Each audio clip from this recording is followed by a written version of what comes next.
everyone, I'm Nicole Menner. Welcome back to Twin State Sports. On Friday night, we saw the Mississippi State men's basketball team fall in a heartbreaker to Tennessee, losing out in the SEC tournament. But their season isn't over quite yet. For the first time in 5 years, MSU is back in postseason play, getting an NIT bid to host Nebraska at 8 o'clock on Wednesday night. Yesterday, head coach Ben Howland met with the media to talk about the matchup. We're excited about the opportunity. Obviously, when you look at the brackets, it's very difficult. When you think about Nebraska being 13-5 in the Big Ten, and to be a 5 seed was a little surprising to me because they've been very, very good, and I follow them closely. So they'll be familiar with Starkville, having returning for obviously late in the season now. But they're very talented. We already know that, having played them once. They had a fine year. We're excited about the opportunity. A quick update on MSU freshman Nick Weatherspoon. In Friday night's game, we saw him take a hard fall, and he ended up leaving to go to the hospital. Yesterday, Coach Howland informing us that he was diagnosed with a bad hip bone contusion after undergoing some tests. So good to hear that it wasn't a fracture. Coach said there's no timetable for his return, although we shouldn't expect to see him in Wednesday night's game. The MSU baseball team took on Utah Valley in a 3-game set over the weekend, and a big fourth inning would end up being the deal breaker in Game 3.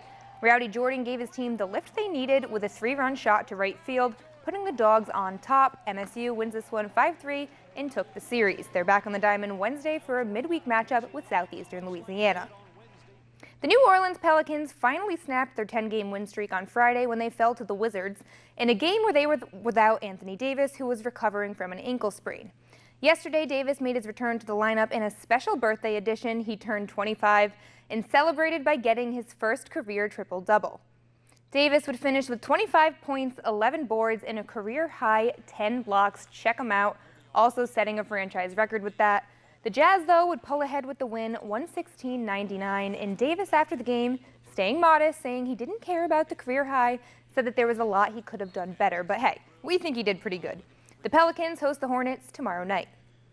The NASCAR Energy Monster Cup Series continued yesterday in Phoenix for the Ticket Guardian 500, and all eyes were on Kevin Harvick.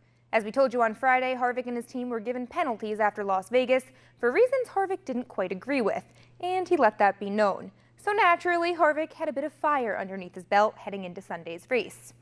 23 laps to go. Ryan Newman has the lead, but Kevin Harvick, of course, slipped ahead with 22 laps left for the three-peat. He wins his third NASCAR Cup race in a row, the first driver to do so since 2015, and something tells me this was probably his sweetest victory yet.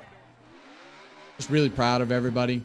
After everything this week, everybody just came here just mad, chip on their shoulder, wanting to do exactly what we did today, and that's the type of determination and grit that you want in a race team, and it's there's nothing better to be a part of than something like that, because actions speak a whole lot louder than all the words that I can say this week. All right, we can't leave you guys without talking about Tiger Woods this weekend. Yeah, Tiger, I mean, he's back. Came out back. We thought he was going to win it. Yeah. Missed it just by one shot, but great performance by him. I understand he's already up to like 44th in the rankings. Like about 3 weeks ago, he was just above me at about 6 million place.